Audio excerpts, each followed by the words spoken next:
One dimensional heat ഇക്വേഷനിൽ നമുക്ക് 3 type questions ആണ് വരാറുള്ളത്, പ്രോബ്ലംസ് ആണ് വരാറുള്ളത്. അതെങ്ങനെയാണെന്ന് വെച്ചാൽ ആദ്യം ഒരു റോഡ് തന്നിട്ടുണ്ടായിരിക്കും. അതിൽ ഇനീഷ്യൽ കണ്ടീഷൻ അല്ലെങ്കിൽ ഇനീഷ്യൽ ടെമ്പറേച്ചർ എന്ന് പറയുന്നത് 100 ആണ് രണ്ട് എൻഡ്സിലും. അത് 0ലേക്ക് എത്തി ഫൈൻഡ് ദ ടെമ്പറേച്ചർ ഫംഗ്ഷൻ എന്ന് ചോദിക്കും. ഇനി അടുത്ത കണ്ടീഷൻ അല്ലെങ്കിൽ അടുത്ത ടൈപ്പ് എന്ന് പറയുന്നത് ഒരു റോഡ് വന്നിട്ടുണ്ടായിരിക്കും. അതിൽ ഇവിടെ 90 ഇവിടെ 100 എന്ന് പറഞ്ഞിട്ടുണ്ടായിരിക്കും. ഇത് രണ്ടും ഒരു സമയത്ത് 0ലേക്ക് എത്തി. അങ്ങനെയാണെങ്കിൽ അതിൻ്റെ ടെമ്പറേച്ചർ ഫംഗ്ഷൻ ചോദിക്കും. ഇവിടെ എന്തുണ്ടായത്?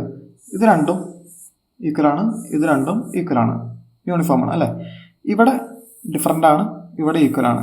ഇനി അടുത്ത ഒരു പോസിബിലിറ്റി എന്ന് പറയുന്നത് ഇത് രണ്ടും ഡിഫറൻ്റ് ആയിട്ടുള്ളതാണ്. അതായത് അടുത്ത പ്രോബ്ലം ചോദിക്കുന്നത് എങ്ങനെയാണെന്ന് വെച്ചാൽ ഇങ്ങനെയാണ്. ഒരു റോഡ് വന്നിട്ടുണ്ടായിരിക്കും. അതിൻ്റെ ഇവിടുത്തെ ടെമ്പറേച്ചർ എന്ന് പറയുന്നത് 90 100 ആണ്. അത് എവിടേക്ക് എത്തി? ഒരു 20 30 ഇതിലേക്ക് എത്തി. അപ്പോൾ അതിൻ്റെ ടെമ്പറേച്ചർ ഫംഗ്ഷൻ കണ്ടുപിടിക്കാം. ഇങ്ങനെയാണ് നമുക്ക് ഈ വൺ ഡയമെൻഷണൽ ഹീറ്റ് ഇക്വേഷനിൽ പ്രോബ്ലംസ് വരിക. ഈ 3-4 ടൈപ്പ് പ്രോബ്ലംസേ ഉള്ളൂ. അപ്പോൾ അത് നമുക്ക് ചെയ്ത് നോക്കാം.